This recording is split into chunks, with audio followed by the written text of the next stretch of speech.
اور اس press conference میں انہوں نے جو الفاظ استعمال کیے وہ بھی بڑے معنی خیز تھے، اور لگ ایسا رہا تھا ان کی باڈی لینگویج سے کہ یہ الفاظ تو ان کے ہیں لیکن اس کے پیچھے سوچ کوئی اور ہے۔ اور فواد چودھری نے اس پریس کانفرنس میں یہ کہا کہ جاوید لطیف جو ہیں وہ شطرنج کا ایک مہرہ ہیں، ان کی اصل سوچ جو ہے وہ تو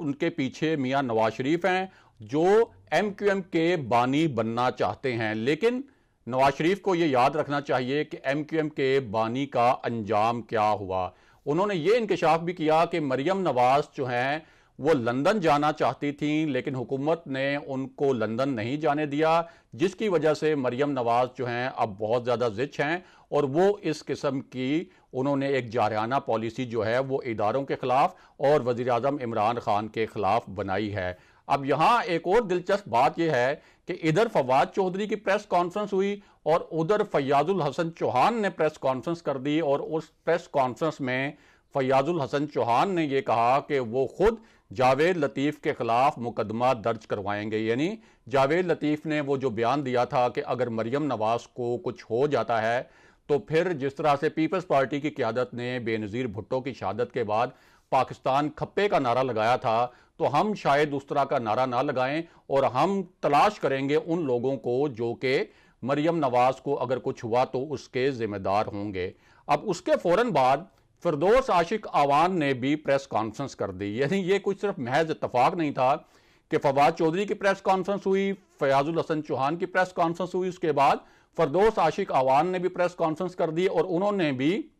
نہ صرف جاوید لطیف کے وہ جو بیان تھا اس کی مذمت کی، بلکہ ساتھ ہی یہ اعلان بھی کر دیا کہ پی ٹی آئی جو ہے اس کے اوپر باضابطہ احتجاج بھی کرے گی۔ اب واپس آتے ہیں کہ نون لیگ کے 3 مرکزی رہنماؤں کی گرفتاری کا معاملہ کیا ہے اور اس حوالے سے کس نوعیت کی بنیاد بنائی جا رہی ہے۔ تو سب سے پہلے آپ کو بتائیں کہ جاوید لطیف جنہوں نے یہ بیان دیا تھا کہ اگر مریم نواز کو کچھ ہوا تو پھر ہو سکتا ہے کہ نون لیگ پاکستان کھپے کا نعرہ نہ لگائے، اور انہوں نے یہ بیان اس پس منظر میں دیا تھا کہ جب میاں نواز شریف نے یہ کہا تھا کہ مریم نواز کو سمیش کرنے کی، یعنی ان کو راستے سے ہٹانے کی یا مبینہ طور پر انہیں قتل کرنے کی دھمکی پاکستان کے طاقتور اداروں کی جانب سے دی گئی ہے، اور انہوں نے اپنے بیان میں 3 جرنیلوں کے نام بھی لیے تھے۔ اب اس پس منظر میں جاوید لطیف نے کہا تھا کہ جب بے نظیر بھٹو شہید ہوئیں تو ان کے جو ورثاء تھے انہوں نے تو پاکستان کھپے کا نعرہ لگایا، لیکن اگر مریم نواز کو کچھ ہو گیا تو شاید ہم پاکستان کھپے کا نعرہ نہ لگائیں، اور ہم ان کو اگر کچھ ہوا تو اس کے جو ذمہ داران ہیں ان کو تلاش کرنے کی کوشش کریں گے اور ان کو ہم کٹہرے میں لائیں گے۔ اب یہ جو جاوید لطیف ہیں ان کے اوپر ویسے تو یہ بظاہر فیاض الحسن چوہان نے کہا ہے کہ وہ غداری کا مقدمہ درج کروائیں گے۔ غداری کے مقدمے میں تو ان کی گرفتاری شاید ممکن نہ ہو، لیکن آپ کو بتائیں کہ جاوید لطیف کے اوپر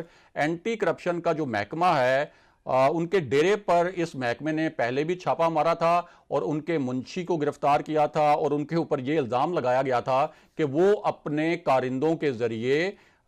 جعلی زمینوں وغیرہ کی اس میں کوئی فراڈ وغیرہ کرتے ہیں، اس قسم کا ان پر الزام لگایا گیا تھا۔ تو اب یہ بنیاد بنا کر بھی جاوید لطیف کی گرفتاری جو ہے وہ ممکن ہے۔ دوسری جانب آپ کو بتائیں کہ شاہد خاقان عباسی کو بھی کچھ خطرناک نوعیت کی اطلاعات ملی ہیں، اور یہ اطلاعات اس حوالے سے ہیں کہ اب کوئی اس قسم کا پلان بھی بن رہا ہے کہ شاہد خاقان عباسی کو بھی گرفتار کروایا جائے دوبارہ۔ اس لیے شاہد خاقان عباسی نے بھی اس حوالے سے ایک اہم فیصلہ کیا، اور ایل این جی کیس جو ان کے اوپر ہے انہوں نے اس کی جو فرد جرم ہے اس میں ترمیم کے لیے اسلام آباد ہائی کورٹ وہ گئے ہیں، اور اسلام آباد ہائی کورٹ میں انہوں نے اس حوالے سے ایک درخواست دائر کی ہے۔ اس کے علاوہ آپ کو بتائیں کہ احسن اقبال انہوں نے ایک بڑی جارحانہ پریس کانفرنس کی تھی، اور اس پریس کانفرنس میں انہوں نے اسٹیبلشمنٹ کے کچھ ذمہ داران کے نام لیے تھے اور کچھ اداروں کے حوالے سے ایسی باتیں کی تھیں جن باتوں کو پاکستان میں سمجھا جاتا ہے کہ اداروں کے بارے میں اگر یہ اس طرح کی باتیں کی جائیں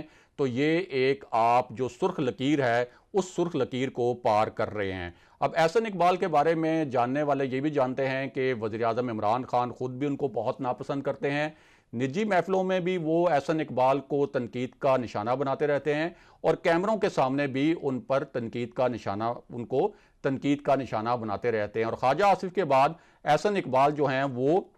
اس وقت بڑے نون لیگ میں فعال نظر آ رہے تھے، لیکن اب یہ اطلاعات ہیں کہ احسن اقبال کی جو گرفتاری ہے اس کے لیے بھی تیاریاں کی جا رہی ہیں. اور وہ جو اجلاس جس کا ہم نے آپ سے ذکر کیا تھا کہ جس میں یہ پورے ایک فیصلے کیے گئے، اس اجلاس کے بارے میں آپ کو بتائیں کہ اس اجلاس میں شیخ رشید بھی شریک تھے، فواد چودھری شریک تھے، شبلی فراز شریک تھے. اور یہ جو اجلاس تھا اس میں اس بنیاد پر کچھ ایسی تجاویز تیار کی گئیں اور کچھ ایسے پروپوزلز آئے کہ جب سے نون لیگ کی قیادت کو ان کے مقدمات میں ریلیف ملنا شروع ہوا ہے، جب سے پیپلز پارٹی کی قیادت کو ان کے مقدمات میں ریلیف ملنا شروع ہوا ہے، خاص طور پر نون لیگ کی قیادت کو، تو اس کے بعد انہوں نے اس پورے معاملے کو بہت ایزی لیا ہے اور ان کی جو پالیسی ہے اور ان کے جو بیانات ہیں ان میں بہت زیادہ تلخی آ گئی ہے. نہ صرف وہ حکومت بلکہ پاکستان کے جو طاقتور حلقے ہیں ان کے اوپر بھی وہ بہت زیادہ تنقید کر رہے ہیں. اس لیے اس حوالے سے تجاویز یہ آئیں کہ اب جو ان کے اوپر کیسز ہیں ان کو ایگریسیولی فالو کیا جائے اور یہ کوشش کی جائے کہ ان کیسز کے نتیجے میں ان کی گرفتاریاں ہوں، تاکہ یہ جو لانگ مارچ ہے اور اس کے بعد جو ایک سیاسی عدم استحکام پیدا ہو سکتا ہے دھرنے کی صورت میں یا چیئرمین سینٹ کے خلاف تحریک عدم اعتماد آنے کی صورت میں یا پھر آگے جا کر پرائم منسٹر کے خلاف کسی صورت میں تحریک عدم اعتماد آنے کے معاملے پر، تو یہ جو پورا سیاسی ایک عدم استحکام آ سکتا ہے اس کا بھی راستہ جو ہے وہ اس طریقے سے روکا جا سکے. اگلے پروگرام تک کے لیے خدا حافظ.